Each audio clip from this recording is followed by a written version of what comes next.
All right, welcome my dear students. So in this lecture, I want to show you some of the tools that I'm going to be using. All right, you don't have to use all my tools, but this is just some of the tools that I recommend. All right, first of all, I'm going to be using XAMPP just because I have it installed in my system and because I have, of course, PHP MySQL already installed in there. All right, um, so I'm going to be using that. You don't have to if you already have PHP, your Apache or MySQL, you're good to go. You don't have to use this. All right.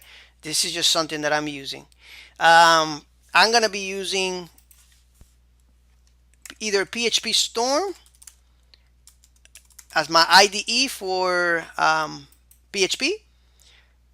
All right, it's a pretty cool, one of the best IDEs out there for PHP. All right, I believe is actually the top one right now. It's a very smart IDE, and it just has a bunch of tools that make your web development a lot easier. All right, and if you have Sublime, I also recommend that. Sublime is really cool. So really fast, really simple to use. There's a bunch of plugins that are available for Sublime. It has a really cool interface, very cool highlighting, and this is just a text editor. It's not like an IDE like this PHP Storm. PHP Storm has a lot more features, so it's heavier. All right. I'm also going to be using Composer. All right, and this is just to download some of the libraries that we're going to be using. All right. So if you don't have Composer, download it. All right.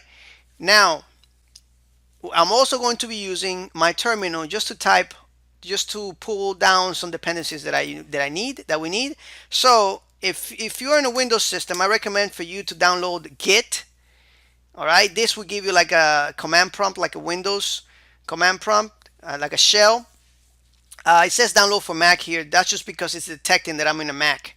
But it would say probably if you're in a Windows, it's gonna say, or Linux, it's gonna say download for Linux or for Windows. All right, you download it, and then once you download it, you should be able to choose an option where you can have your icon right here, so you can launch it from your desktop, right? And once you launch it, you will have a command prompt like this, you know, and then that way you can go to that specific folder that we're going to be using in and execute some commands for Composer. All right, if you don't know how to do that and that seems very complicated and you get stuck for some reason, you can go to Coding Faculty. This is my personal website. All right, you should already know how to do this, but if you don't, go to my website here, go type on free courses, click on that, and take PHP Advanced Tool. This is a very small course that I created here to show you what Composer is and how to download it for Windows and for Mac users. All right, and how to use it in a project. Super simple. I also have some other tools here like Vagrant, but